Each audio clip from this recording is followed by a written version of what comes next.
everyone to There Are Four Hosts. As always, there are four hosts. I'm Sabrina. You can find me on Twitter, Twitch, and Instagram at VoidCat Gaming, and I'm very happy to tell you that one of us is back. Jay, hey, welcome back. Thank you very much. Hey, this is at Just Average Jay on all socials. I apologize for missing the last couple episodes. I had a bit of a medical thing going on, and as you can hear, my voice still isn't 100%, but I couldn't wait to come back to the podcast. So thank you very much for having me back. And we could not wait to have you back, believe me. Yes, we're very excited you're back. And I'm Michael. You can find me at Blue Beetle Games. All Keith. Right. Oh, yeah. And then I'm Keith. Usually, like, the host says, and what about Keith? Anyway, it is my bad. I'm Keith. You can find me on Twitter at Keith Hayward. Alrighty, so, as you guys could tell from the intro, I'm in charge of this episode again, so sorry, everyone. But here we are. So let's start. Keith, I know you wanted to do like bad first and then good and then like mixed feelings, but I actually kind of want to try my own thing, if that's cool with you. We're going to talk about specific parts of the episode instead, so we can kind of like mix all the good and bad together. But before we do that, overall impressions, Michael? I liked it a lot. Of course, that's probably no surprise to you guys, but I liked it. I'm surprised it's only been 3 episodes in. It seems like we've had a lot more. They've crammed a lot into 3 episodes, so I enjoyed it overall. Yeah, they sure have. Jay, how do you feel? Overall, I actually really like the show. I'm really excited to see where it's going. Yeah. I'm really excited to see where it's going. Excuse me. I will admit. But this episode. Yes. I will admit that this episode was my least favorite, episode 3, which we can get into later. Okay, yeah, I'm sure we'll cover it. Keith? I actually like this episode. This was my favorite of the 3. Yeah, I'm still like not sure how I am about the full show, but it's more of like a thing that made me less frustrated about Star Wars, where you go to yourself, you look at it, and you just like know yourself, this isn't Star Wars. It's not. You let it go. Like all these things that don't make sense is because it's not what you remember Star Wars was. And for this, like, I'd be very upset with a lot of things, but it's time I had to let it go, because like they are completely and utterly not trying to do Star Trek the way I liked it. And what they're doing now with Star Trek kind of being Firefly-y, all right, go for what you guys want to try, and I'll let go of what I want and try to get with this. And like I did kind of enjoy the interaction between characters, the build-ups, and the overall feel of this kind of Star Trek. Yeah, I definitely agree with you there. I think it's going to be troubling for me to continue trying to watch Star Trek Picard without thinking of it as kind of like an alternate universe, because so many of the things that were intrinsic to Star Trek for me, like the things that were intrinsic to Star Wars for you, are not resonating so much in this series. Again, I understand why they're doing it, because they're trying to reflect the like what happened to my country that people in America are kind of feeling right now. Yeah. But what happened to my Star Trek, you know? So I'm gonna try going forward to consider Star Trek Picard as being kind of like an alternate universe Nemesis style Picard rather than TNG Picard. We'll see how that affects my feelings in the future. But excellent. All right, so let's talk about the episode specifics. So the episode started once again with the thing that happened on Mars, and then transitioned into the 14 years ago reaction of the then Admiral Picard. Before we say anything else about the scene, I just want to compliment once again the uniform division. I honestly like these 14 years ago even more than the current ones. Same. That like back shot was gorgeous. Yeah, so the uniform team, you are doing a great job. Absolutely. That gold band, the gold band on like Picard's beautiful. uniform. Fuck, man. Yeah. All right. That being said, I feel that we've had 3 episodes, and all 3 episodes have started with the Mars thing. First with Picard's like dream of it, then with what actually happened, and then again with what happened. I didn't mind in the first 2 episodes because it was like Picard's version versus the real version, but this 3rd version didn't give us any new information, and I'm just kind of done with starting episodes the same way. How do you feel about it? I think they're gonna be like, hey, we spent so much money on this scene, you're gonna watch it again and again if you have to. And also I guess it keeps us framed. Like the whole thing of why we're back in this kind of world is because of that incident, and it needs to keep coming up.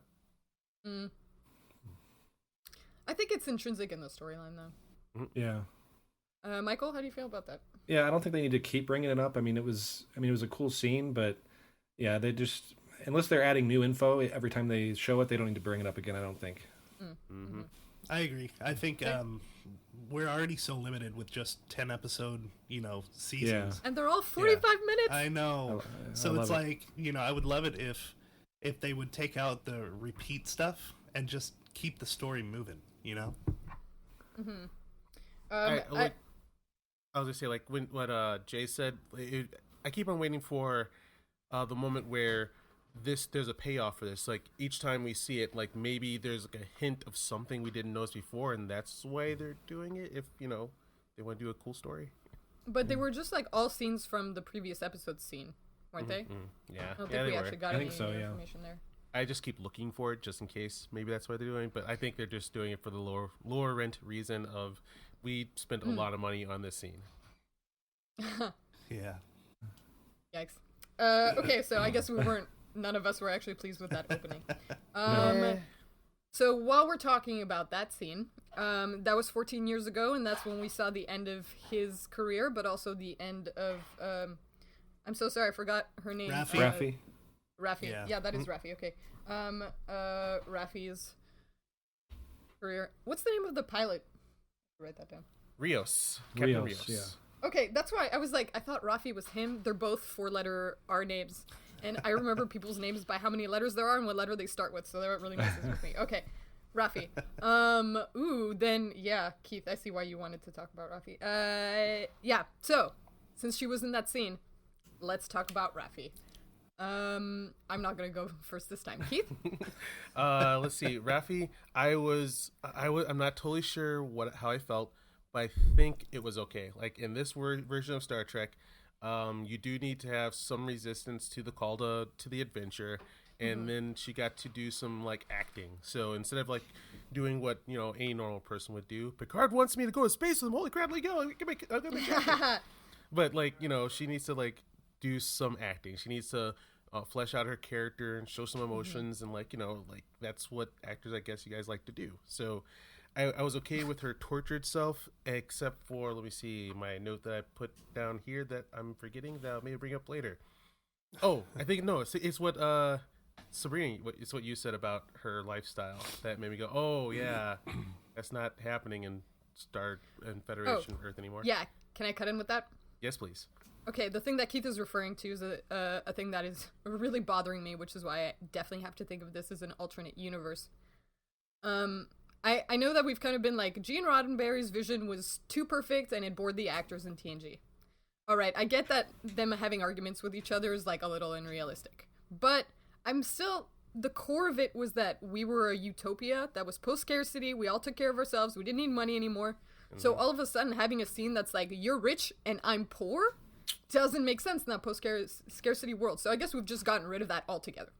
And I'm very upset by that because, again, Star Trek when I was growing up was kind of like my vision of the world seems hard and harsh now, but we can evolve into something beautiful.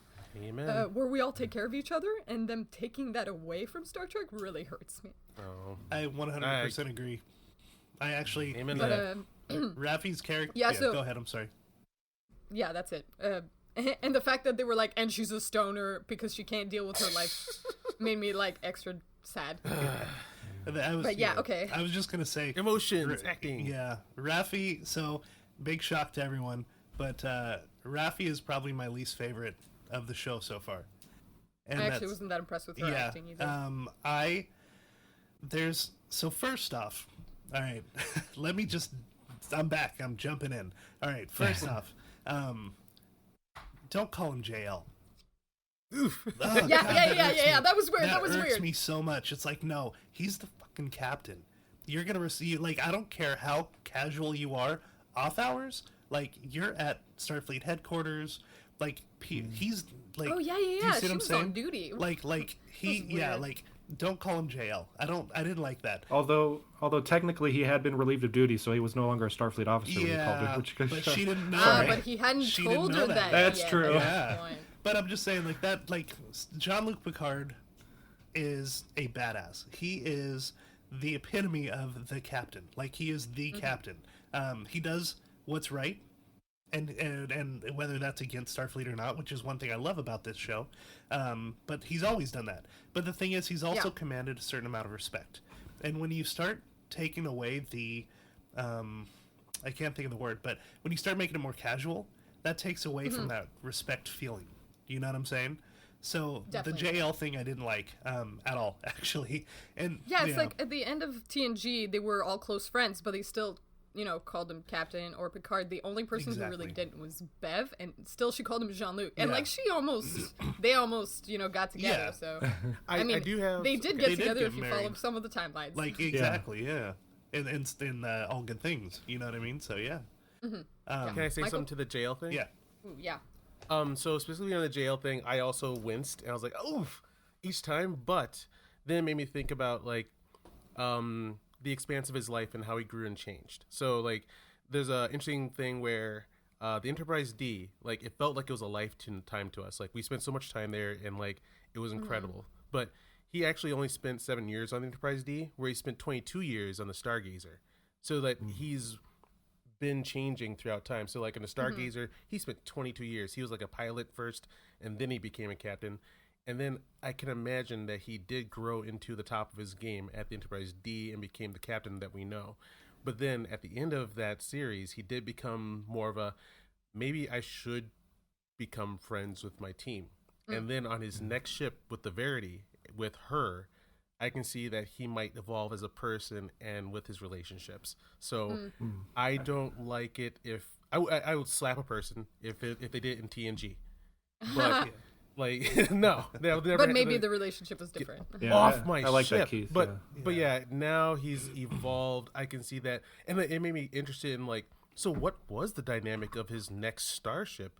Like, what was that team? And then it's like another thing that like people complain about in Star Wars, like all this like flashback stuff. Man, it looks like something really interesting happened back then. I wish that was the TV series or the movie. And him being a different captain on a different starship with a new number one that's totally different. That sounds so interesting. So yeah, that's my balance of the JL. But like, yeah, I get why you guys don't like it, but it's possibly evolved. And you would never do that on the Enterprise D. Okay, fair enough. No, Michael? yeah, I agree. Yeah. I haven't heard from you yet about this one. I've been quiet. I didn't dislike Raffi or mind her as much as the rest of you guys. I mean, she wasn't my favorite character, but as far as the utopia, of the future and Gene Roddenberry's vision, I mean, I guess I never had that feeling like Sabrina you did, when you were growing up about it. So I don't have that emotional attachment. So my thought was very like, it was kind of just like, well, I mean, even if you reach a utopia, it doesn't mean it's always going to stay that way. And there's going to be some, it's not going to be, I don't know. I feel like it could not be perfect, even though it's what a utopia is supposed to be. But I feel like there could be people that have fallen through the cracks or whatnot. So I didn't mind. Yeah, but I feel like... Go ahead. Sorry, I feel like the people who fall through the cracks are usually like colonists, not people who are on the capital planet. True. Yeah, and maybe we'll get more of her backstory later, but no. So I guess especially because she's ex-Starfleet. Yeah. Mm-hmm. Yeah, she shouldn't fall that far. Unless she chose to distance herself from it. But and that they had the idea that she was fired because Picard was fired was weird. Yeah, I wrote that down too. That seemed kind of weird. I hope we get more info on that because it just seemed kind of. I mean, unless they did something improper, I don't think she should get fired. But that's just me. I feel like that's another thing that was for the plot. Yeah. To make her disenfranchised. In sci-fi books, there's like a fluctuation of humanity where we like become freaking awesome, then like we go through dark periods of sucking until we become awesome again. So like while I grit my teeth, I go, maybe that's what's happening here. I don't want it to happen, but like I can see that's what they're trying to go for. And also in Discovery, I'm pretty sure the story 1,000 Years of the Future is like eventually the Federation does fall and they got to rebuild it. Yeah. While we're talking about 1,000-year timelines, just like a little thing on the side that I saw somebody mention online. So the Tal Shiar are secret, and they're keeping the secret of the Zhat Vash, but the secret of the Zhat Vash is millennia old. So was that before or after the Romulans left Vulcan? Maybe this is a shared history. Ooh. I don't think that's related to the episodes that are going on right now, but just while we're talking about timeline. Well, I don't know, keep that in mind. because Commodore O is Vulcan, so maybe it does go back to the shared timeline. You know? Yeah, see? Yeah. And she also fell in love with the Karate Kid once, so that's kind of cool. Yes, I she saw sure did. that. I love that we're all giant nerds and we're all like, oh, she was in this. Oh, she was in this. Beautiful. All right. So, anybody else have any thoughts about Rafi? I do like her. I like the performance, but I didn't think it was a great performance. Like, so I saw her acting, and giving it her all. I didn't think that she did the greatest job in the world, but I saw that she was trying, and that's the that's thing. what kind of balanced it out for me. You saw her acting. Yeah. Yes. Exactly. Yeah, that's the issue for me. There are moments Yes, where it was that's like also an issue.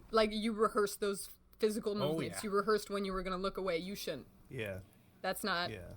okay. That is a form of acting. I admit it. It's just not the one that I like. I think I have to chime in and say it's a little bit disconcerting that vaping still exists in the future. You gotta cut loose. Maybe that could be medicine or something. Yeah, You don't right. know. And She's growing her own herbs, and they make her paranoid. Okay. oh, no. Right. She has a All right. prescription Yeah, for she that. did say that, didn't she? So, now we'll follow Rafi along to her next step. Let's talk about Rios and that ship. Okay, not the ship yet. Not the ship yet. Hold on. Hold your horses, Keith. Let's talk about Rios first. I'm just gonna cut in with the thing I found interesting. So, this ship that Picard is putting together has him, ex-Starfleet, Rafi, ex-Starfleet, Rios, ex-Starfleet, and Agnes, who I think is still Starfleet, but she's like a science division. So I find it interesting that they're building this. This is the Federation now. It's not so great, and everybody that's cool left 10 years ago ish because of the Mars thing. Yeah. So they're definitely setting up like again the what happened to my country kind of thing. I'm just not sure that Star Wars is the place. Star Trek, sorry. I'm just not sure Star Trek is the place I would have done that, but whatever. It's a story that needs to be told. So how do you feel about Rios, Jay? You know, so far he seems kind of like a badass. I like him.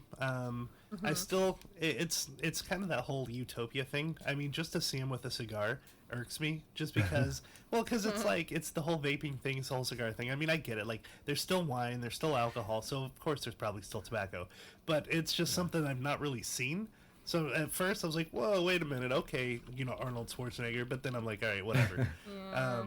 It kind of feels like Star Trek is absorbing other sci-fi stuff when I'm like, but you Firefly. were the premier one. You're the Yeah. one who like, to steal words from somebody else who talks about video games, as in like there's Prime video games, like Assassin's Creed was the first one to introduce like climbing on stuff the way you did, and then like Uncharted and Tomb Raider and stuff copied Yeah. it. Star Trek is a Prime show. It's the one that created that world that other worlds like tried to kind of take from. Yeah. So it doesn't need to take from other sci-fi shows, in my opinion. Agreed. But But at the end of it, I do like him. He seems like, you know, he's the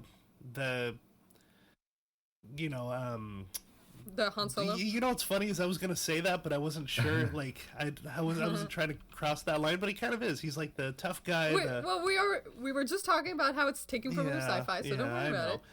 But yeah, it's like He's a bit Malcolm the Han Reynolds. Solo. all we need is Malcolm Reynolds, Chewie, yeah. Chewie in the in the co-pilot seat, and we're switched completely over. What do you mean Chewie? He has an ENH that looks exactly like him for that. Do you think he has a whole crew of holograms? Like it's him and just like That's a a little bunch of fucked other up. hands. That is pretty fun. That'd be an awesome TV They show. all look like him. He distrusts everyone so much. He's like, screw it, Well- I'm gonna start my own crew, and it's gonna be me and hologram me and hologram me and Did you hologram me and notice that hologram me there was the EMH and the ENH? and the ENH. yeah, Yeah. so he has like No, I yeah. didn't notice This that. is interesting, Wait. but I mean, he seems like a tough guy, but he also, you know, the whole speech when he was like, she told me that you're a speech giver. You know, when he was like breaking him down, like, oh, you're Starfleet to the core. It's one of those things where it's like, okay, like I get it, that's pushing the story forward, and they're trying to kind of like make him redeemable, I guess. But still, you know, I'm curious about him. I liked his character, I liked his acting. You know, I'm curious to see where it's going, and same thing. I'm kind of curious. I wish we knew a little bit more about his past. I wish that they let us discover his past instead of having the EMH and the ENH tell us. Yeah, that he quit. I feel like they could have done that differently. But I did not notice the two holograms. Or is one a nurse and one is a doctor? Or is no, what's the... ENH stands for emergency navigation. Yeah, system. navigation. Hologram. Oh, holy crap. Yeah. So the one bugging him about his injury was medical, and the one bugging him about navigation was the navigation one. Cool. Keith, how do you feel about him? So I think we're an alternate Star Trek, so sure. I guess I like him. He's Malcolm Reynolds. He's the rapscallion that everyone likes to have in their show, and my first note on him is that Rios seems to really enjoy acting. Like, he's all in on all three of his characters. Yeah, and he's having fun. Wild fun, it seems. His Doctor version to me seems like he's auditioning for Doctor Who. Like, he straight up looked like he was potentially the Doctor himself. So yeah, I noticed that, and yeah, I think I like him. He's a little too straightforward, and once again, I think the biggest problem is that, like, no one comes to Star Trek for this. It's like you go to other places for your space cowboy, and here I miss my smart science astronauts. Yeah. But you know, if this is what we got, he is having fun, and I think he could be a fun character. Mm-hmm. Yeah, Keith, you know this about me, but I used to say that Star Trek was the show that I watched when I wanted something like cerebral and moral, and Star Wars was the movie that I watched when I wanted some action adventure. Yeah. But I feel like this Star Trek is now the action adventure, like Nemesis, Action Picard. Yeah. So I'm a little disappointed about that, but I mean, like, okay, so people who want action adventure Star Trek can watch this, and Discovery, and Voyager sometimes. And if I want my old soft cerebral Star Trek, I can just watch TOS and TNG. And yes, I know the Orville. I got it. I'm sorry, I have to say it. It's so Star Trek. It's crazy. Like, I just want to get this out of off my chest too. Like, so I think what I'm experiencing lately in fiction is what happened to me in comic books, where like I got into Wolverine and X-Men, and like I was having a great time until they changed the writer and the artist. All of a sudden it turned into something uglier and like uncomfortable. And it turned out that it wasn't like the brand name that I was enjoying. It was like the creative teams that I need to follow instead. So where Star Wars stopped doing normal Star Wars, to get something genuine, fun, expansive sci-fi, I had to enlist in the Stargate program. And now that I'm not getting I'm so Star glad Trek, you're here. Oh my god, yeah. And then now that I'm not getting Star Trek anymore, Seth MacFarlane is belting it out of the park by like cribbing hard from TNG, but not. He's definitely doing TNG specific. Yeah, he's not cribbing. He's not insulting it. He's not making fun of it. He loves it. It's the same show, and you just get all the things you miss. And yeah, you just, unfortunately sometimes you have to let go of the brand name and go where the creators are. That's kind of like the Star Trek continues being so TOS. I feel like Orville is so TNG. I'm not saying it's a bad thing, definitely. Did I already ask all three of you about Rios? No. Not me. Michael? No. No, I got a very Malcolm Reynolds vibe, which I didn't really mind. Yeah, I know, like, Picard is definitely not, my old TNG Trek that I love, but to me it just kind of... Nemesis Picard, it's fine. It's better than Nemesis, but I mean... Yes. But yeah, by it's a kind of long married shot. between them, yeah. Yeah, but I don't know, I kind of see it as a natural progression of Picard, his character. I mean, it doesn't seem like... I'm not watching it and being like, whoa, who is this guy? And I see Picard in him, so... I don't know. I don't mind the whole action-y, TNG kind of vibe, but I don't know. I'm looking forward to see where they're taking it. Nice. Yeah. My feelings about Rios are, I agree with you, Keith. I think he's having a lot of fun, and I love his acting. It genuinely feels like he's arguing with himself, which is particularly difficult when you're not actually talking to another actor in the room. I think it says something bizarre about his character that he wants all of his holograms to look like him, and I'm very curious to find out specifically why that is. A little creepy. I'm curious about his relationship with Rafi, which also makes me curious about that, what's the name of it? Free Cloud? Ship? Well, that's place they're where, going. Free Cloud? Free Cloud, yeah. Which is an interesting She wants name. to go there. Yeah. It feels like a Last Destination. black market type planet. Honestly, to me, You know? it feels like a damn cyber cafe. Like it's like Yeah. it's like, free yeah. internet, That's what I free meant. internet, free cloud, free internet.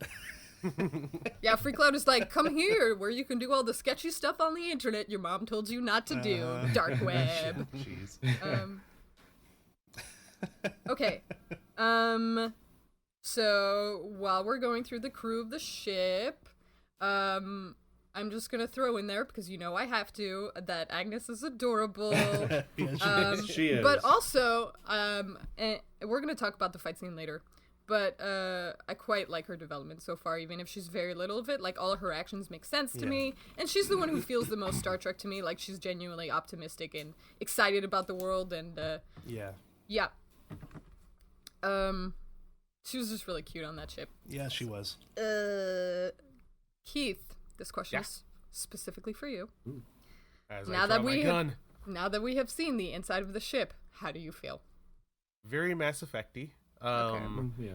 It's called the La Sirena, which is the siren, which I was not sure if they were trying to be cute about sounding like Serenity. But yeah, the ship's pretty. The ship's really pretty. It's red, white, and blue, which are like not for patriotic reasons, but I do love the color combination in my characters and spaceships. It's in a lot of flags. Yeah, it's a great hero ship. It's a bit generic for Star Trek. We just say how we feel about it. And so, yeah, once again, going back to that thing, we always keep bringing it up. It's not a Star Trek ship. It looks like it's from Mass Effect, and like I would take it. It looks awesome. And it's just kind of weird seeing like this kind of kick-ass spaceship just hanging in orbit above Earth. Where is the Starfleet fleet? And like they can like just randomly beam up and down and nobody says anything. It seems like that should be like a little more regulated and watched out for, and maybe even a security risk. Especially since he's like undocumented and the ship's undocumented. So you're like, how do you have such easy access? I was thinking the same thing. What are you guys talking about? The Tal Shiar showed up at Picard's house. There's clearly no safety measures on Earth at all. Right. Yeah, Come on every now. time they do that, and like they start having shootouts inside places. I know it's not a Starfleet ship, so maybe it doesn't apply here. But I get a memory of Undiscovered Country, where part of the mystery was you can't draw a gun in Federation territory or at least in a starship. That's what they're saying. I'm bridging it too much, but like that people have wild shootouts on Earth in Federation territory, and like people, not like the whole planet doesn't lose their shit. You're just kind of like, okay, let it go.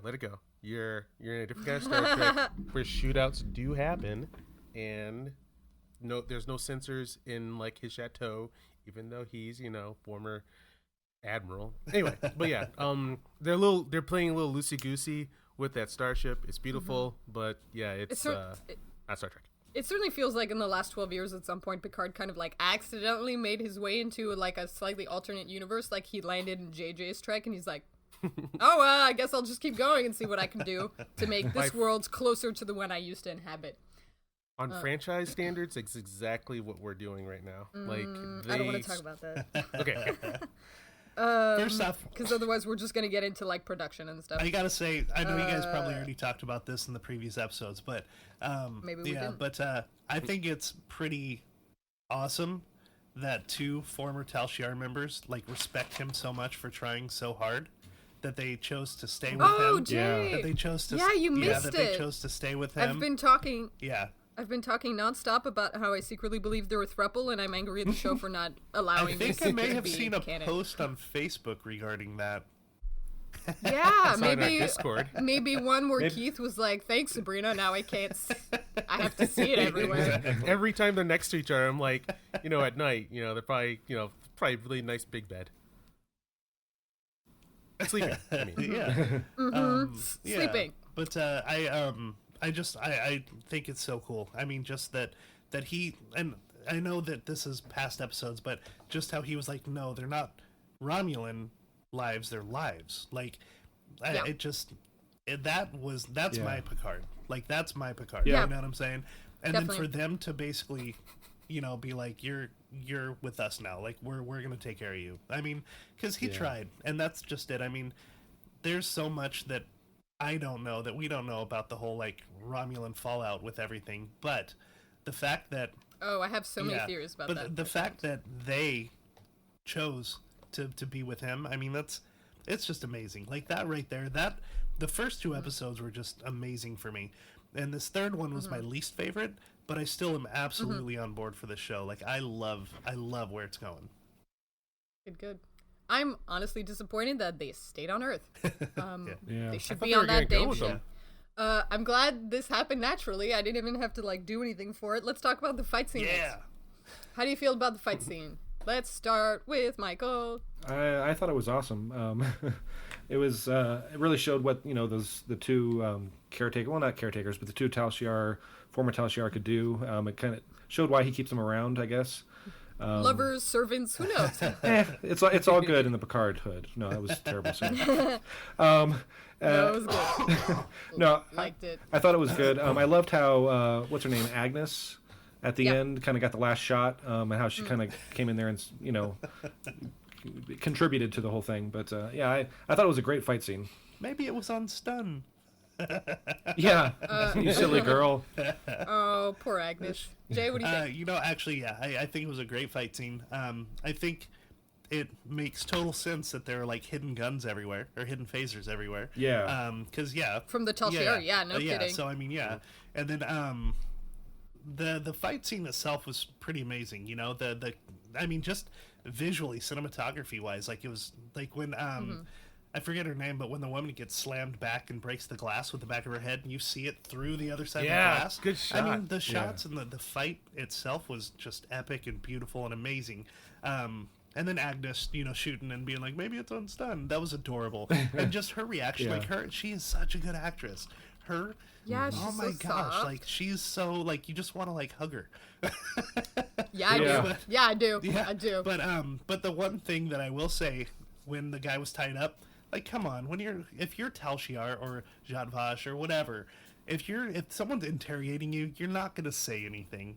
Like, the guy was just like, she's the destroyer, she's this and that, blah blah blah. Like, dude, come on. Like, even people that aren't in the military know you don't say anything. But Jay, if he doesn't break immediately, even though the only thing they did to him was spray him with water, how is the show gonna tell us this information? Yeah, Jay. Yeah, I know. How dare I? I know. Actually, you weren't here for that, but I did complain in a past episode about how I feel like the show is telling me too much stuff and not letting me figure it out by myself. Yeah. So, I had that feeling with that scene, but it did give me all the information I needed to form a fully formed theory. Yeah. So we'll hit that at the end of the episode. Right. Keith, fight scene. Well choreographed, well shot. I did cheer when she got her head smashed into that door. That shot was amazing. It's like, we love her, but the shot's great. Yeah. Oh yeah. No. Like, I like, if you're in a fight and if you're one of my heroes on the screen, you gotta take hits and be able to take it and survive and then rise above. Like, if you don't take any hits, I'm gonna roll my eyes at the fight. But she took it and it was awesome. Yeah.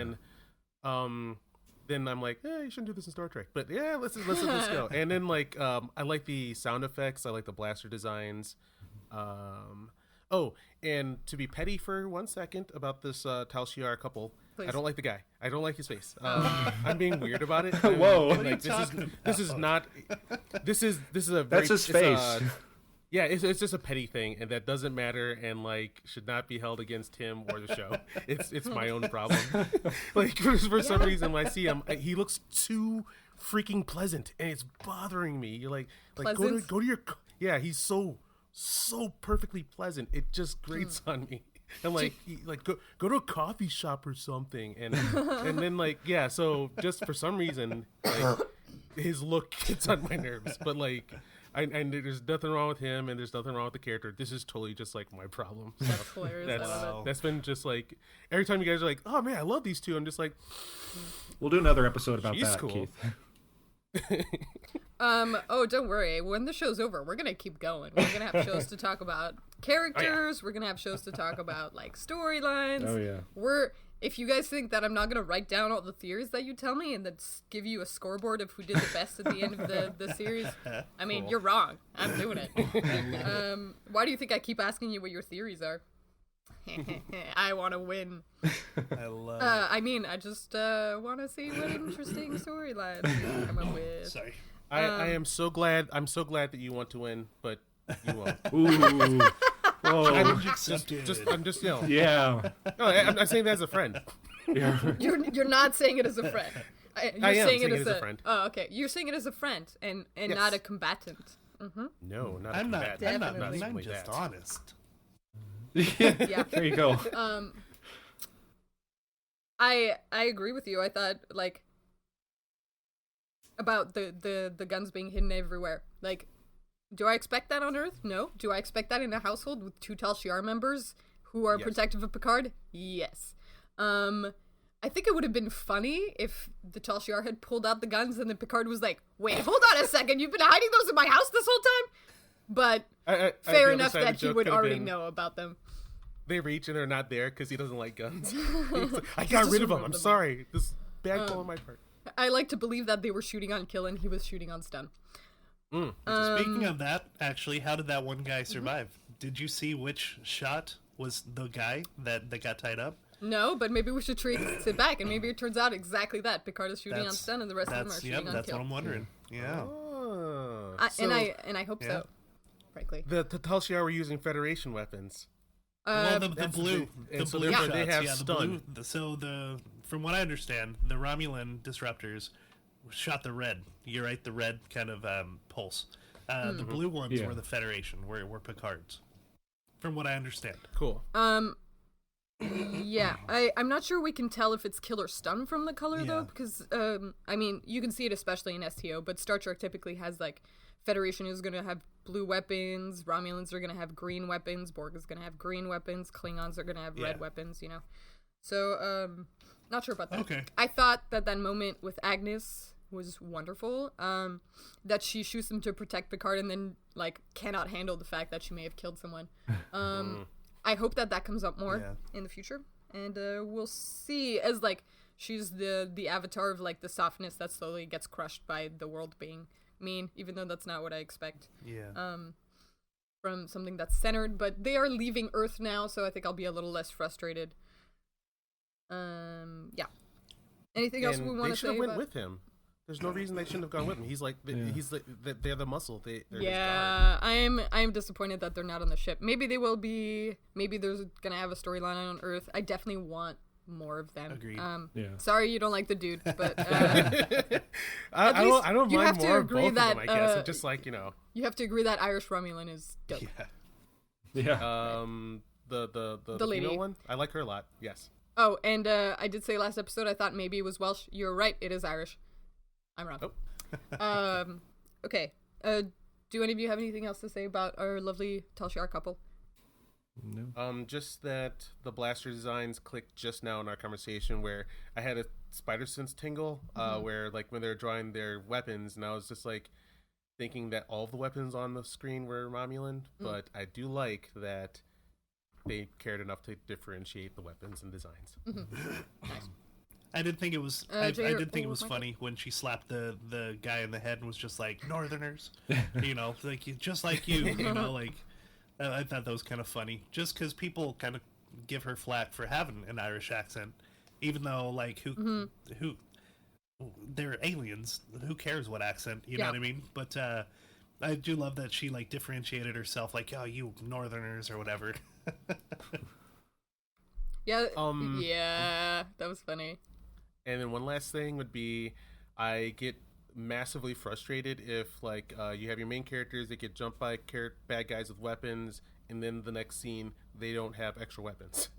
I guess it doesn't need it, but I was like, when that scene was over and they had all those weapons scattered around, I was kind of hoping that I'd see Picard like, you know, put one in his jacket, because like you're gonna need a blaster in space. Well, the Tal Shiar are after us. Let's go. Yeah. All right, so I think we're good on that storyline. So we're gonna head over to that Romulan Borg ship. They finally answered that question that we had about who was running the things. The Borg are still on the ship. That's why there's Federation and Romulans on it. But it seems the Romulans are running things again with their thing with secrecy. It must have been required of them to allow other species on there, because I feel like otherwise they'd be like, haha, the information will be all ours. Let's avoid talking about the prophecy scene for a sec, so we can like cover the other ground first, and then we'll specify on that one. So I thought it was funny too. Last episode we saw the Talshar twins or whatever, the Zadvash twins or whatever, the boy and the girl talking, and she was like still her human Starfleet, and now she's like in her Romulan self, and I'm like, wait, did you just leave Earth without telling anyone? How did you? All right. Keith, how did you feel about the Borg stuff going on the Borg cube? I think that Hugh's an incredible actor. Holy shit! Yeah. I was waiting for him to, like I didn't check his IMDb, so I'm not sure like how much he's been acting since Star Trek. Yeah. But I kind of expected him to be kind of forcing it, like, oh God, you want me guys to do this again?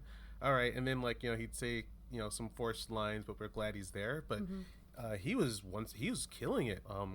He had a layered, almost like I'll even go there, even though I don't know if I'm using the term right, Shakespearean kind of like drama acting. Like he was really deeply into it. I liked his performance. I think that Daj/Soji is a Mary Sue. I don't use this in the sexist way that I hear it can be used, but more of like the, hey, we can smell our own. Because like I exclusively wrote Mary Sue characters, and my friends were really nice to me and never like took me to task for it. But yeah, this is exactly what I did, and it's not good. It's fun for yourself, but like if she's gonna be if I'm gonna hold to Star Trek standards, like she knows all the things. I like it with when I'm introduced to like a low level character who has to build up, not a high level character who started off at like level 20 like on the first episode. Yeah, if they're gonna do the chosen one thing, it's already been done very intelligently by Star Trek with Cisco. So I have more to say about that later, but that's gonna be in the theories section. Jay, how do you feel about what's going on the workshop? So back to the abbreviations. I don't like that they call them XBs. The X-Borg, it's like I mean, don't get me wrong, like I get it. Hugh calls himself an XB, I get it, but it's like, come on, don't know, like I feel like it's just like it's too easy, and it's like I can't think of the word, but anyway, I'm just not a fan of abbreviations. Apparently, I didn't know that about myself until this. JL XB. I'm done. That's it. That's it. I quit. No, I'm just kidding. 2. That's too many. Hashtag not my Star Trek. Jay, there's no way I will ever believe that you have stopped watching never. Star Trek. No, I'm a fan and a watcher for life. You know me. But actually, but on the Borg ship and the scenes, I really do love. Hugh is amazing, and Jonathan Del Arco is the actor's name, and he is phenomenal, and he is beautiful, and he is just so talented, and he really is. It's interesting because Hugh has come a long way from what we last seen him at in TNG, and just to see him in that kind of like leadership role with Soji and like with being in charge. Like it kind of makes me wonder. I want to know what happened between TNG and this with Hugh. Like I want to know more about Hugh, because Hugh has come a long way, and he's already a character that we are really connected to from TNG. Yeah. So just there's so much that I want to know about him. But the scenes themselves, like on the ship, is awesome. The scenes with him and Soji, just they work so well together, and he's so good. And then and again, not going in the prophecy scene, but just everything else on the cube, with her being so smart and being able to pick things up, like oh, I just ask and just magically know some stuff. You would think that she would pick up on the guy, like kind of using her. You know what I'm saying? Like, you think that it's her first romance, Jay. Come on, come on. I mean, so it's like, And he's the hot Romulan. Come on. And I got some things to say about hot Romulan. I bet you do. No, but but that being said, maybe she does know. You know what I'm saying? Like, maybe she, like, it's a theory, but maybe she does know that there's something else going. But it's just, the scenes are great. The Borg cube is cool. Sabrina, I love Borg. So the fact that there's a Borg cube that's being reclamated that is like that has all these different species on it, including the X-Borg, not XB. That's I think it's super cool. I'm really enjoying that aspect of it. Mm-hmm. Michael? Just like say, I was just timing on like what has Hugh been doing between the show and now. I have a little story. I ran into him once in the Beta Quadrant, deep in space. I was, are we talking about STO right now? Yes, I am. Okay. Yeah, I was looking into a distress beacon, and like me and the Pendragon 2 got jumped by a whole bunch of Borg. We were outmatched, outnumbered. It was almost the end, and then Hugh jumps in on his new kind of. It's not a cube, it's his own starship that he has, and he helps save the day. And like his story that I saw there was like he explores the galaxy differently. Mm-hmm. He's still Borg, they're still connected on his ship, but he explores the galaxy differently than the Federation. So that's last time I saw. So he's still in his like mini collective? That's fun. Interesting. Yeah. I wonder what happened to his mini collective. Michael? I liked how they introduced Hugh into this episode. He just kind of walked onto the scene. It wasn't some big hoopla. And I agree, his acting is incredible. I think he's done a really good job. One thing about a show I know when I like it a lot is when I want to know the backstory. And I want to know what happened to Hugh between, TNG and now, whether it's, I don't know, I hope they do like a novel on that or something, because I'd love to know what happens to him.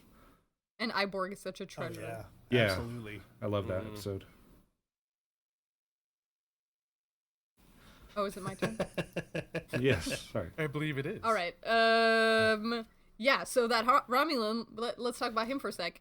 I do feel like his evil is being like emphasized a little too much, so I do expect a turncoat moment where he's like, haha, screw you, sister, I'm on Soji's side. That being said, I do think can I tell you a secret? I may be falling in love with you is definitely a trick. Oh, yeah. He's not on our side yet. That's a big lie. Of course. And you guys already know I like that actor, so whatever. He's good. Soji, I haven't mentioned it before, but her acting's been a bit of a struggle for me. Like, she keeps touching her hair to get it out of the camera and stuff like that. And I'm like, girl, you gotta breathe. But she did better in this episode. I believed her more. It is difficult to play a character like that because she has to be like wide-eyed and innocent and simultaneously know everything. I'm not necessarily going to disagree with you about her being a Mary Sue, but I have a feeling that has a lot to do with the reveal. So I'm going to talk about that in my theory later. Are we waiting to talk about the sister?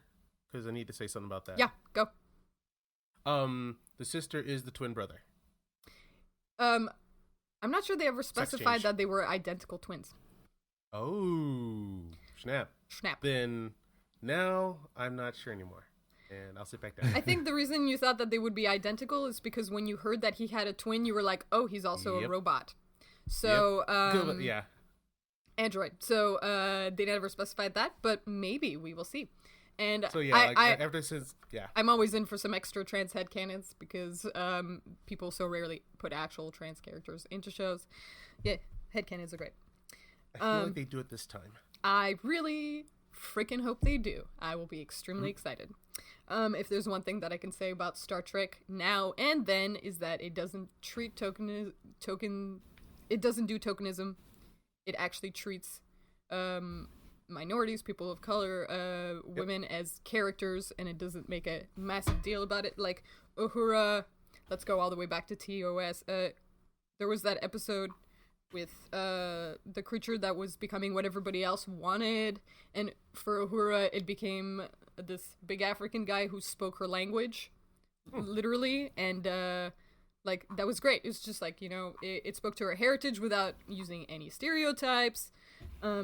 I mean, it did do they have to be the same race, but this is the 60s. And you have to make some allowances for that, or else we will never be able to develop. Like, if we can't forgive our past selves for making mistakes that we fixed, how are we going to fix our mistakes now and improve in the future? Anyway, you guys said all that needed to be said about Hugh, except for one thing that I'm just going to tack on. His costume designers, his makeup people did an excellent job with that whole left part.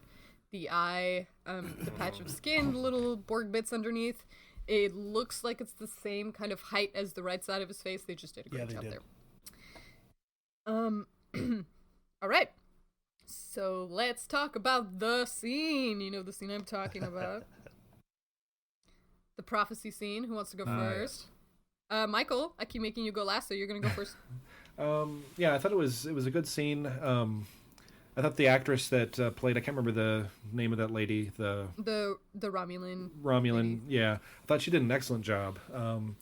Again, it just made me want to know more about it, which I guess that's the point of the show. I mean, I want you to tune in to next episode, but I just wanted to know what they call her, the Destroyer, right? She said there were two, one's good, one's bad, and the bad one is the Destroyer, yeah. Yeah. And she kept asking, which one were you? And I just want to know what, if saying somebody's the Destroyer is a pretty heavy thing to say. It just makes me want to know more about it. But yeah, I thought the scene was great. Keith? Let's see.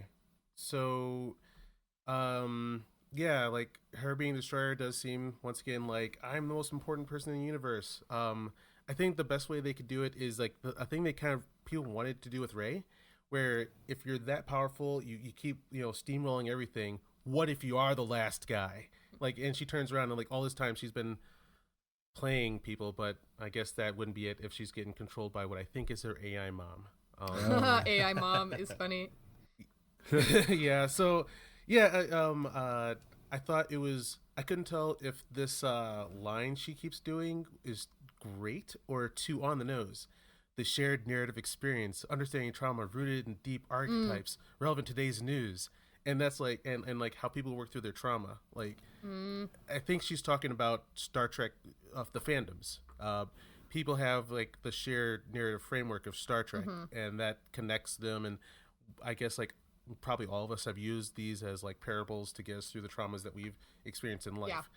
So a little meta. Her saying it, her saying it out loud like that, I was like, I think I like that, but was that too on the nose? I'm still deciding. And then also once again, like Star Trek was parables, like where you get your self-contained story and like everybody's pretty human in it, and you can understand like the reason why some aliens are assholes and why the Federation stands against it. And this, they're mirroring the news too much. They're not explaining enough the realness behind why people are assholes, and they're kind of telling you like which side is good. Yeah, that's like the problem I'm having with it. But yeah, I like the scene a lot. Well acted, well fun, and we'll see how it turns out. Yeah, what's that other dude doing with a gun in that room? Like, how did he get that? Okay. It was a security guard. Yeah. I think she grabbed it from a security guard. She didn't grab it from one of the Romulans. It was a security guard. Yeah. I hope not. Interesting thing about makeup that I kind of laughed about. I noticed that every single ex-Borg Romulan was missing one eyebrow. Not the same one, never both, just one eyebrow. They're all missing one eyebrow. Pick up on that. Jay, it's your turn, by the way. I thought the scene was actually really interesting. The whole the talk of I know you from tomorrow. I mean, like it really. Yeah. And then which one are you? The one that dies or the one that lives? And you're the Destroyer. I mean, it's like prophet-ish, which is like or prophetic or whatnot. It's like right. I'm curious. It's kind of like what Michael was saying. It really makes me want to know what's going on. Like it makes me think like, okay, how does she know what's coming? Like what's going on? And it's. There's just something there that I can't quite put my finger on that I'm very, very interested to find out about. You know what I'm saying? Because I'll put your finger on it. But it's one of those things where it was a very good scene. It was amazing. It was really interesting to see Soji use the tactics of like, hey, they don't have front doors or they have fake front doors, but the real way in is through the back.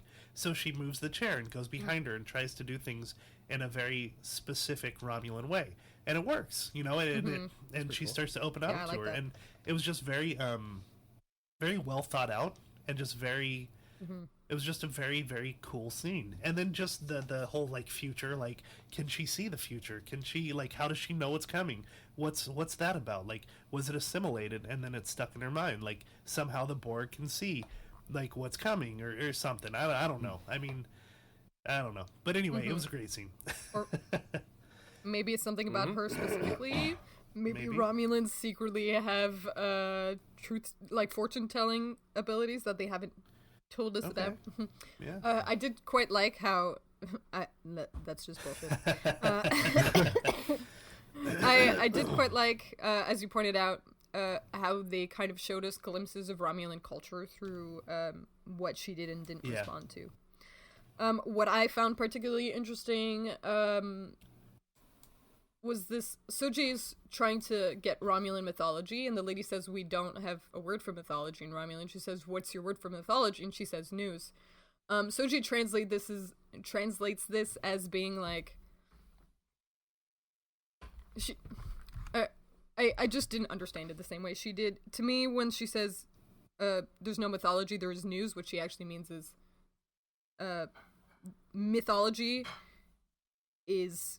fake. They're parables, they're exaggerations of what actually happened, they're constructed stories to explain why the world is the way it is, whereas Romulan quote-unquote mythology is news. It's actual history. They don't have a created mythology, they only have what actually happened in their past. That's how I translated that. So anything that Soji kind of like believes as being a myth, like the Destroyer is very like Shiva kind of duality. One of them is the creator and one of them is the destroyer. So that sounds like mythology to her, but then the Romulan lady is saying like, that's not a story, that really happened. I think we're hearing the voice of the writer in that line where he's saying that I'm using the shared framework of the narrative, Star Trek, that's that's relative to the news, and that they think it's their moral responsibility to use this platform they have to help America. Which I appreciate that idea so much, and like I do agree with what they're saying. Even I just wish they hadn't done it in Star Trek. Yeah, they can't do it like this because it's pandering. It's not going to get through to the people who might need to hear. Anyway, yeah. But also, I needed one of my sci-fi shows to be positive, just one. Well, I was going to say, I think we've been talking about a show. Don't say it. No, I'm just kidding. Oh my god. I know it's on TV. Just put that out there. Okay. It's pretty popular. Jay or Michael, do either of you have thoughts about that mythologies news thing? No, when I heard that, it was kind of like they were talking about the whole fake news stuff that we've been dealing with. Oh, that's an interesting thought. Yeah. Yeah. That is different. Actually, I didn't think about that. Especially because the Romulans are so secretive and kind of controlling of each other. Fake news seems like a thing that would definitely happen there. Yeah. Sorry. Let's use its original name. Thank you. Let's use its original name, propaganda. Right. Yeah. I actually. Holy crap! I mean, I'll admit, I didn't even think of that stuff. What I think of is how like mythologies are based on truth. They're expanded, they're elaborated on, but at the core, it's almost it's just that everything is based on some sort of truth, and it's just knowing how to weed out the truth beyond all the bloat. You know what I'm saying? Yeah, that's nice. Good sentiment. Thank you, Jay. See, we needed you on Team Positive. Oh yeah. We were dying without you. I'm back, baby. Okay, so that's actually my whole list that I wanted to talk about, except for the theories, which I want to keep at the end. And one thing I'm going to throw in really fast. Something tricky going on with Star Trek Picard. I haven't watched for episode 3 the next time on, because episode 1 and 2, both of them, next on Picard, they have shown us characters that were not in the next episode, and I feel like they're playing with me. Like in the first episode, they were like, Jerry Ryan, but we haven't seen Jerry Ryan yet. At the end of the second one, they were like, that Romulan with the sword. We haven't seen the Romulan with the sword yet.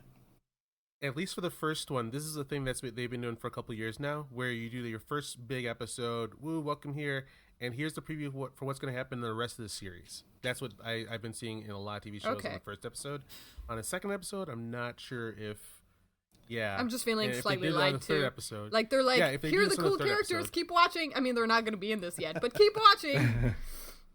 I think they are letting that go as of this episode. But if they do That would make then sense. yeah, that's not cool. I think you're right because this episode is like finally on the ship, so we're done with setup, and hopefully we'll get into the. Well, they now. said the first 3 episodes were just setting it up. So I mean, yeah. Right, exactly. Yeah. Right. So that's now that I've mentioned that, that's my whole list. Michael, is there anything you wanted to talk about? The only thing I wanted to mention was I loved, and I got goosebumps at the end when he said engage on the Oh, ship. yeah.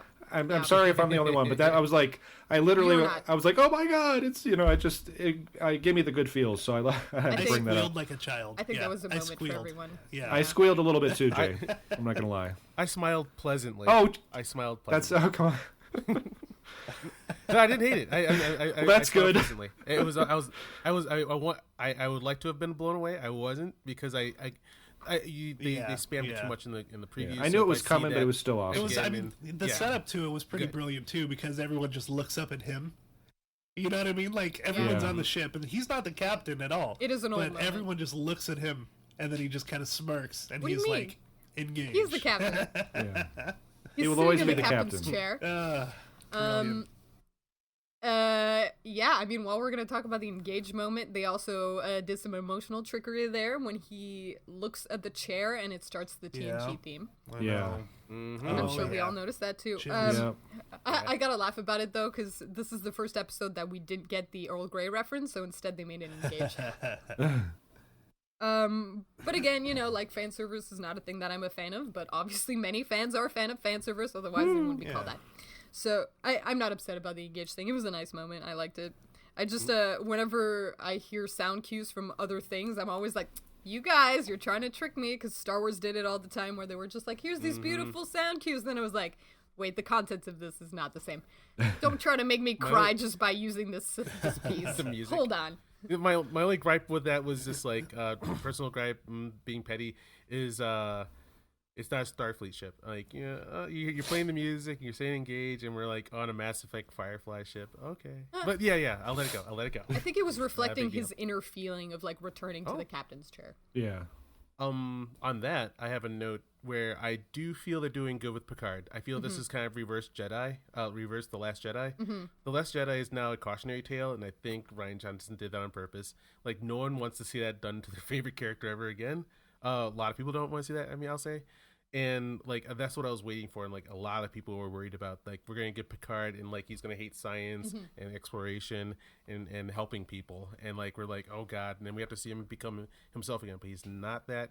He's all for helping people. He couldn't wait to get back into space. I like that they're paying respect to him, but he has changed as a person, which does feel organic. Yeah. So I am okay with that. And I'm liking that Picard is being treated with respect. Yeah, I definitely feel like the things that feel different about Picard to me don't feel like they're internal, but more in response to the fact that this is no longer a utopia. So, like, Picard in a non-utopia is like this. Yeah.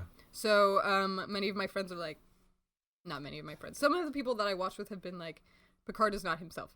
And I joked about that earlier when I said he wasn't TNG Picard, he's Nemesis Picard, but what I actually meant by that was that, like, it's a lot more actiony, and he's a lot more willing to just shoot people, whereas in TNG he was more like, hold on, let's try diplomacy first. But I really do feel that the essence of Picard has been preserved. Well, and it's been 20 years, so he's going to change it's just- a little bit. Yeah, right, exactly. He's just being affected by the world being... And I liked hearing him say, "You're a Starfleet to the core." I'm like, all right, that because like a lot of people are mad that in Discovery we saw a lot of shitty Starfleet, and then here we're seeing asshole Starfleet. But Picard remembers what Starfleet means, and that means a lot. And then that we have a character that he believes in makes me feel pretty good. That like, all right, they aren't trying to subvert our expectations, like saying the Jedi suck and Starfleet's always sucked. No. There's a ideal that Picard was a part of that he still believes in. and that this Han Solo guy secretly has a heart of gold. Yeah. And I think Picard can just smell your heart of gold. Yeah, and I think that just it's been 20 years, but and he's changed, but just don't call him JL, please. Mm-hmm. Yeah, I agree, except for Rafi, where they had a relationship we didn't get to see. So like for me, I wouldn't call him that, but Rafi, I don't know what happened to you and Picard. So I mean, we don't really know her rank. If she was like first officer on the Stargazer, then like maybe I get it. Well, not the Stargazer. No, not the Stargazer. no, She was the Stargazer. Yeah, The Verity. The Verity. Stargazer was Yeah, the before ship the after. Enterprise. Stargazer was before. Yeah, you're right.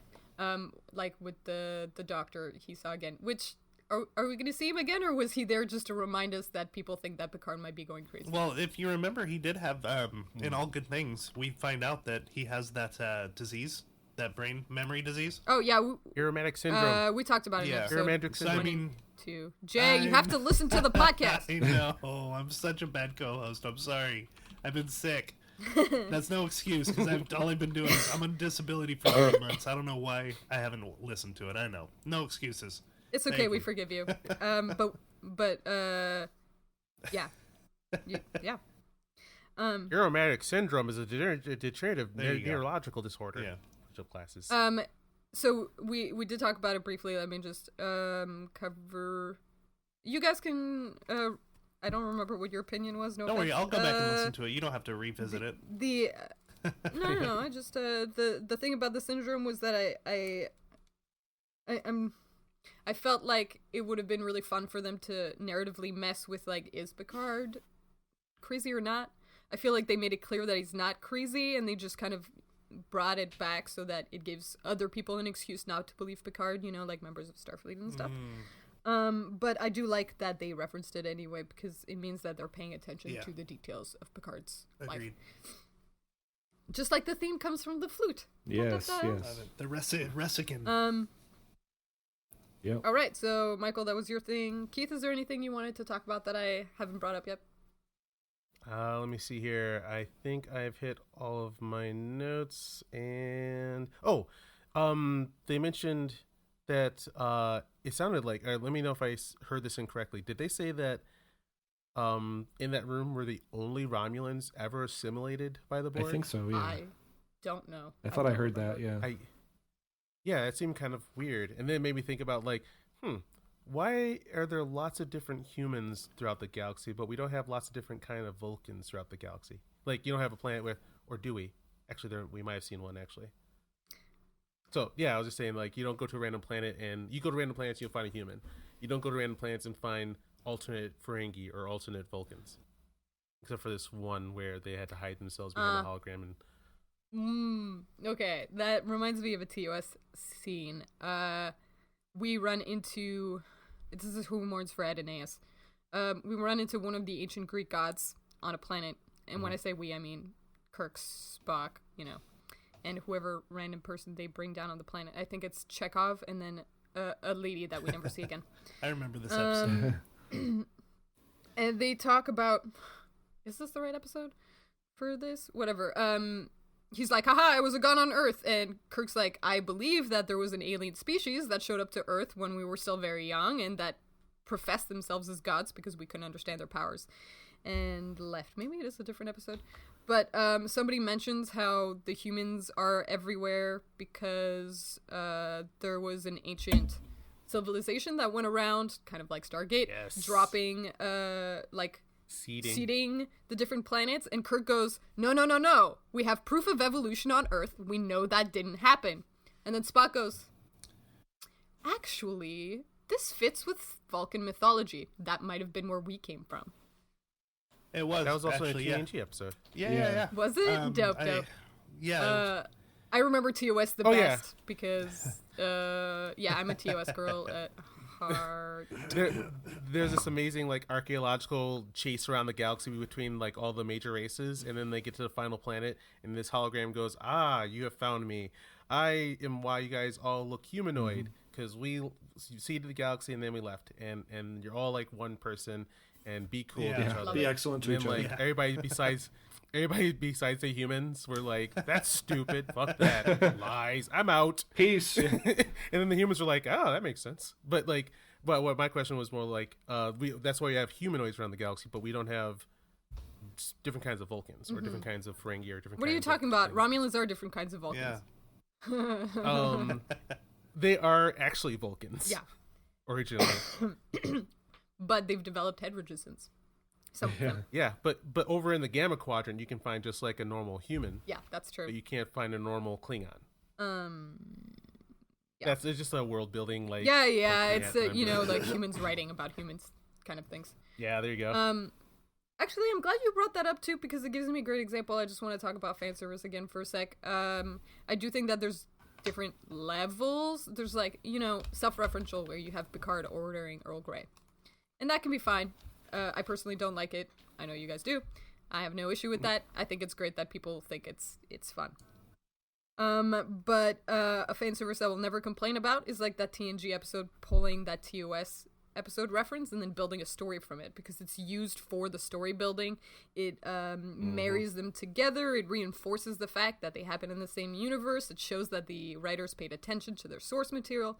And I love stuff like that, which is why I love so much that they brought up the aromatic syndrome, even if I feel like they didn't use it to its full capacity. It's dope. Please. Yeah. Anything else you wanted to talk about, Keith? That is all of them.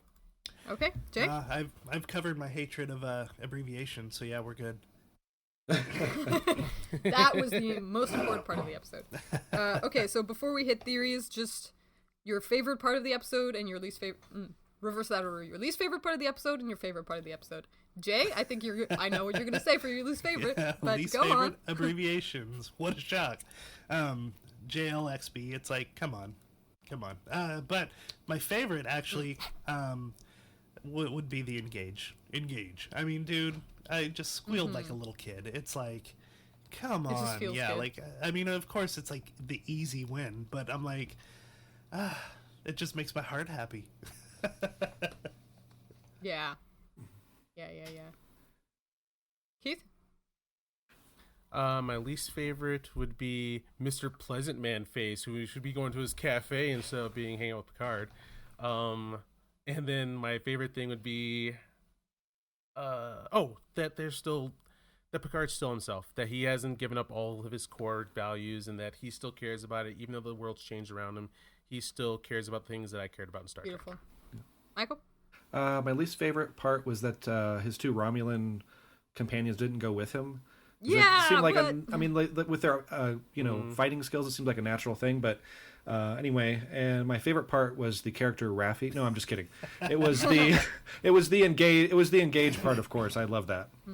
I could almost hear Jay squealing from here from Colorado. So Let's see. My least favorite part, probably just the whole Vasquez Rock thing. The like, I'm you're rich and I'm poor. Just because that was the final straw in like breaking the Roddenberry trek for me.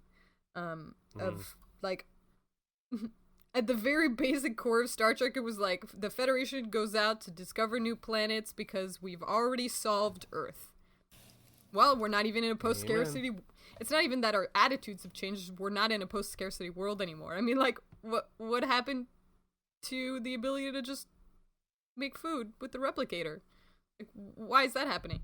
When we went on Earth in DS9, Sisko's dad was running a restaurant because that's what he cared about. But note that people came into his restaurant and nobody paid for the meals. They all just came in and had a good time because there was no money. Because it's social commentary. Yeah, okay. But if your social commentary is so important, then you have to remove a base part of the world. I'm disappointed in you. yeah. Amen. Woo! USA, Yeah, USA. so again, I'm just going to think of future Picard as being like Picard from TNG landed in an alternate universe, where apparently we don't need replicators. Oh, which brings up a funny thing. Synthahol, I guess, is not a thing anymore because everyone's actually drinking. But I'm not sad about that. I think the concept of synthahol was kind of ridiculous in the first place. That, like, we would drink fake alcohol that doesn't make us drunk. Like, sorry, alcohol doesn't taste that good. I thought it still made you drunk. It doesn't? No, I don't think so. Ooh. No wonder they're always hiding that. Exactly. Romulan. Yeah, right, for real. Get me that illegal Romulan ale. And It's medicinal. my favorite part, and I don't want to devalue some of the other stuff that's going on. There are other things that I like, but I was just blown away by them. The 14 years ago uniforms are so dope. I know. I want one so bad. I want one. Yeah. Ha. Like, I would switch my STO character to that costume because it's just, Yep. Please make a show with those things in it. It looks like a please. paint to sew, but it looks so dope. It looks so dope. Okay, so my favorite part. Let's talk about theories, and you guys are gonna have to get used to me pulling this out. So maybe you can plan ahead, so I don't put you on the spot every time. But Jay's gonna go last because I feel like I'm springing this on him too quickly. Keith, do you have any theories about what's gonna happen in the future? Like maybe about this, like the twins being one of them being the destroyer, or about what's gonna happen with Hot Romulan or whatever. Theories? Now I'm a little salty because you called me out on like how the guy never said he had an identical twin. I thought it was a prophet, and I was gonna be like, I was like, guys, look, I know the future. Behold, this is the twist you guys don't see coming because he mentioned a twin. We haven't seen him yet. We did see one, and she called him a brother. And oh wait, maybe they're just twins like that. God damn it. Sorry. So yeah, that's what I had prepared, and like I was gonna be all like, put on my crown and cape and be all cool. Hey, I mean, they didn't specify that she was his twin. Maybe he has an older sister and a twin. Well, you might still be right. You might still be right. I think you're right now. I think that's just his twin. It's not. There's no sex change. There's no twist on that one. All right. So, well, I'm sorry I wrecked it for you. Other than that, what would happen in the future is that, well, they got to find Maddox. Mm-hmm. And I'm positive that Maddox is behind the AI mom. Yeah. And you had that theory episode 1, and when AI mom popped up again, I was like, you know what? I think Keith was right. Yeah. That's all I can think of for now. If I come up with anything while anyone else is talking, I'll say so. Ooh, and actually, you bring up an interesting point. Side note, Soji knew about her sister. Oh, yeah. But I don't recall her sister knowing about Soji. I saw that too, but since the hologram was lying to them anyway. No, like didn't they do like they did the agent that I do like with Picard? They did that investigation, and it shows they'd been talking to each other, right? Yeah. Oh, were they talking to each other? I thought that was like her face had logged into her sister's account. Actually. When I thought her AI mom, they talked to one of them about the other one, and they knew about each other. I thought. I know Soji knows about her sister, but I wasn't sure it went both ways. Oh. Same. I thought for some reason Daj didn't know. That I think she knew. But then I think she knew. They did that investigation. Yeah. Then they did that investigation, and like the thing they were catching for is like two faces looking at each other that are the same. Mm. So I think they called each other. Like I think when they were doing the investigation, they that's how they found Soji, was because Soji and Daj were talking to each other, and the computer thought that Soji was Daj and got confused for a minute because it's like, why are you calling in if you're calling out? And that's how they caught it.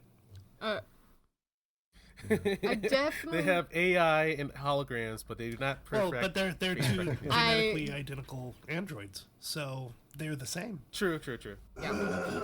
I definitely translated that the other way, that the way systems work now is that you can kind of log into your own account like anywhere, because it uses facial recognition, fingerprinting, whatever, voice prints. So like if you go if I right now went on vacation to Japan and then went into an internet cafe, it would know that it was still me, because that's the systems are all interconnected. So I definitely thought that the computer somewhere had gotten a login from like the Romulus Borg cube for her, and that it recorded it as an error like 3 seconds later when she had different mannerisms or whatever, and it swapped back.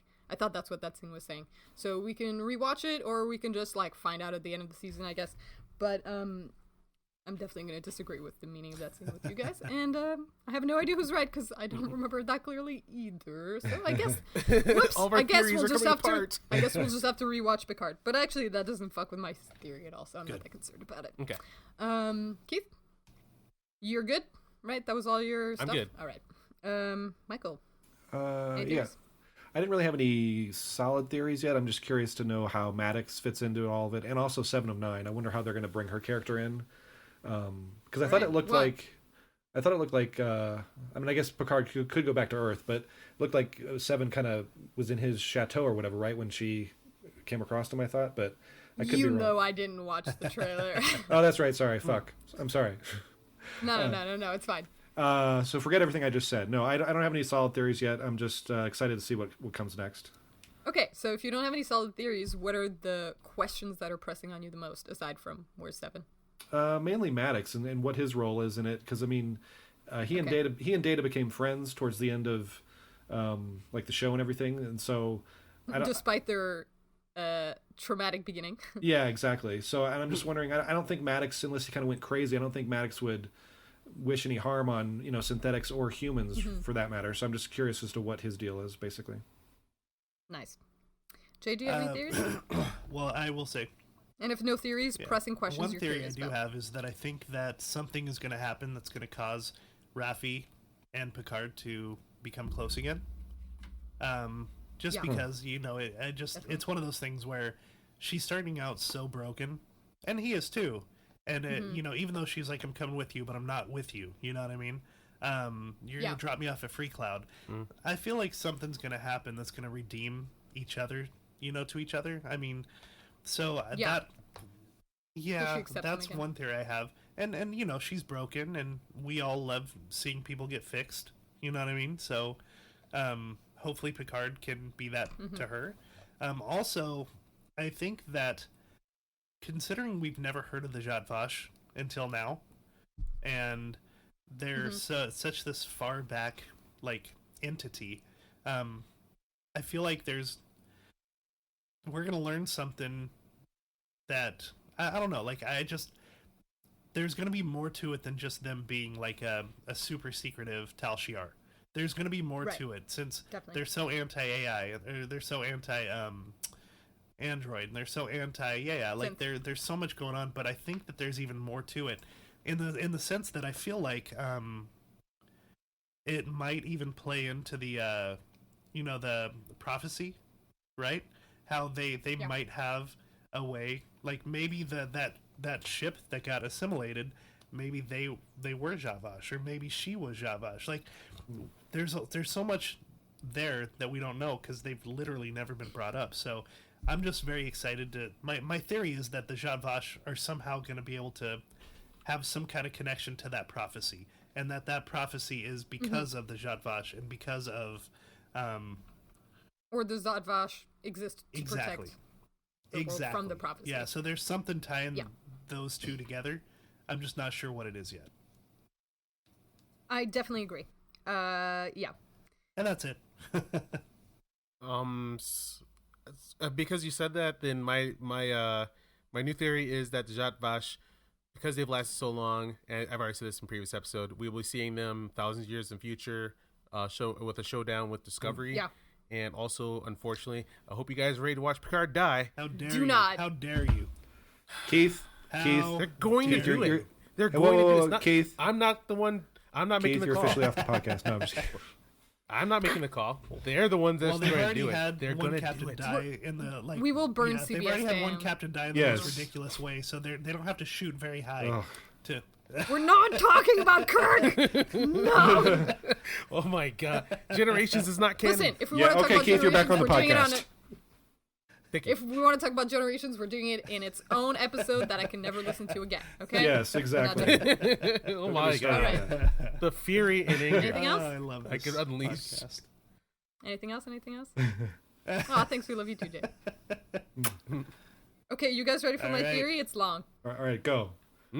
Okay, so you'll remember that my theory about episode 1 was that Daj was not really dead. Uh-huh. Yeah. Okay, here's my theory. The Zad Vash are protecting us from a pair of twins that, like I said earlier, is kind of like similar to that Indian mythology where you have one that creates and one that destroys. Soji seems to be the only twin that we have left because they seem to have killed Daj. My theory is Soji and Daj are the twins from the Romulan history way back when that the Zad Vash are trying to protect the world from. Soji is the good twin. Daj is the evil twin. Daj will come back and turn dark. I hope you're right. Yeah, that would be awesome. And Data is actually not their parent. Maddox. Oh God. Listen. I'm super excited about this theory, and I really hope it's right. Maddox lied about Data. The reason that Data worked is because he used a piece of Soji or Daj to create Data, in the way that episode 1 said that you needed a piece of Data to create androids the way that he was. Maddox tried to make Data perfect, and he failed, hence before never being... it's before, right? You're talking about... hence before never being as good as Data? Not Maddox. Oh, yeah, not shit. Maddox. Yeah, you're so right. I'm talking about Navy and Okay, that blew my... I was like, wait a minute. I was like... Now, yeah, this is making more sense than being cooler. I totally fucked that up. Sorry. Okay, so Maddox doesn't know. Noonien Singh lied about Data. He tried to create Data, and he fucked up with the other ones, and then he found out about the twins, having to have twins, hence Data and Lore, because of Soji and Daj. He used a piece of Soji and Daj to create Data and Lore. Maybe Soji is Lore's, quote-unquote, mother, and then Daj is Data's, or vice versa. So that's why you have, Lore and Data. Data's good, Lore is evil, then Soji and Daj are good and evil. So we're gonna go to Maddox, and Maddox is gonna figure out that lie. So that's my theory. Daj and Soji are the originators. Data was created from them. We don't know that, and the Zad Vash are trying to protect us from whatever world-ending weird shit Daj is gonna do. That is so awesome, it'll never happen. Shut the fuck up. That is too good. I believe in it. Whoa. We must end it like this, please. Good God, I hope you're right, but that's too good. Plus, I really just want I really want the. I guess that after episode 3 points. Okay. Well, things would make sense then if that's what they did. Okay, so that's my theory. Because and for those of you listening, we are now on Pop Geeks, so you can find us on Pop Geeks. The great thing about Pop Geeks is that it gives us a comment section, so you can finally tell us how wrong you think we are, or how right we think you are. And I would love to hear your theories too.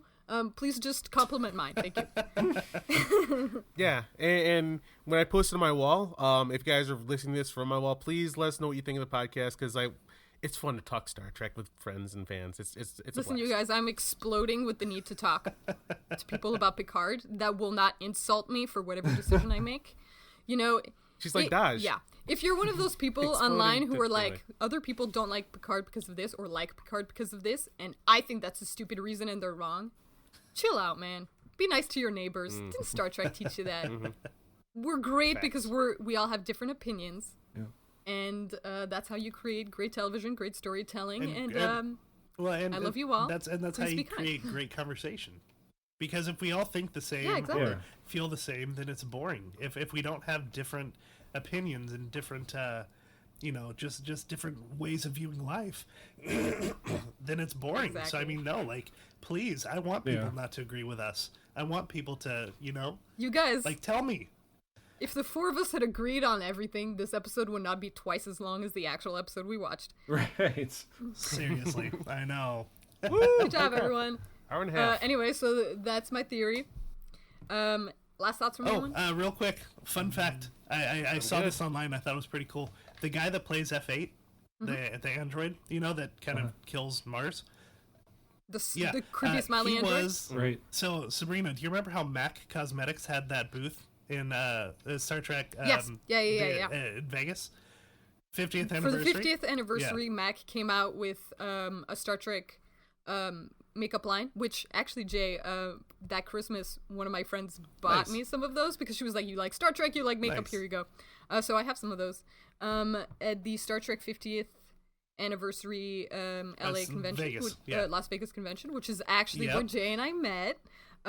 Mac had a huge display, and they hired actors to show off the makeup. And the actor basically did the Data makeup is the guy that plays F8. Yeah.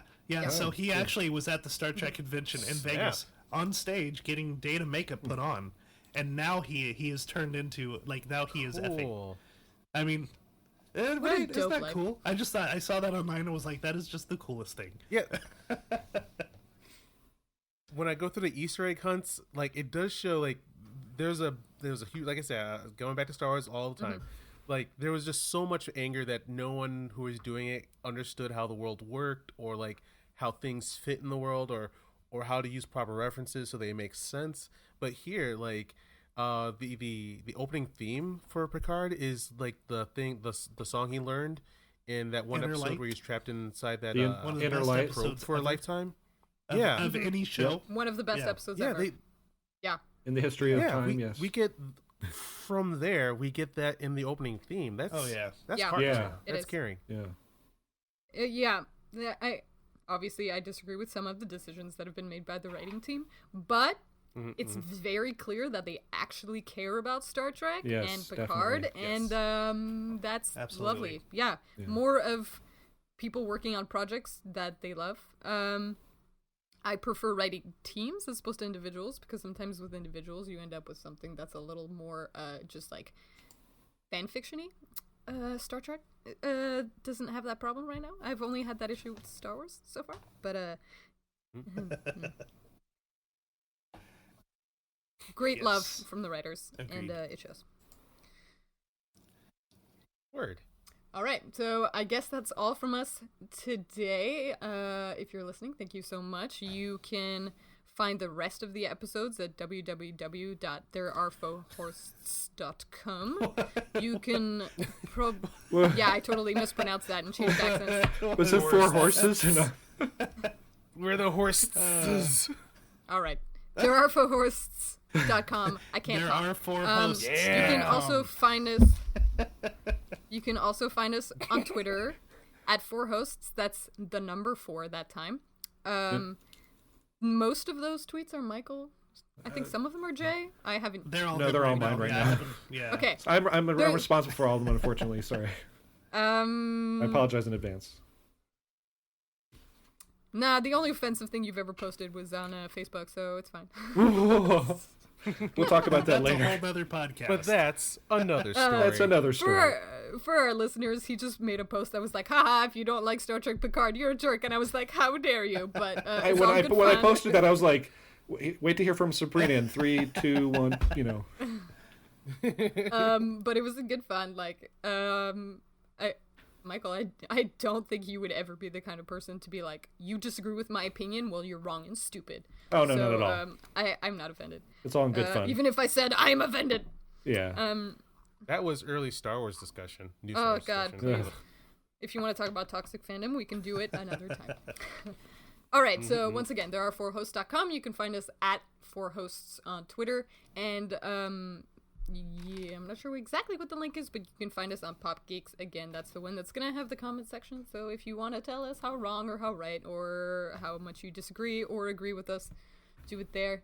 I'm going to lurk in the comments because I can't shut up about Star Trek. So I will see you there at the very least. I'm guessing you'll see Michael there because you're so active on the Twitter. And Jane Keith, I assume? Yep. I'll be up on there. Yeah. We'll be there. So hit us up there. Right. And thanks so much for everyone. listening. We'll see you next week. Thanks. Bye. Well, and keep looking up. That's bad reference. Hey, good night. Bye.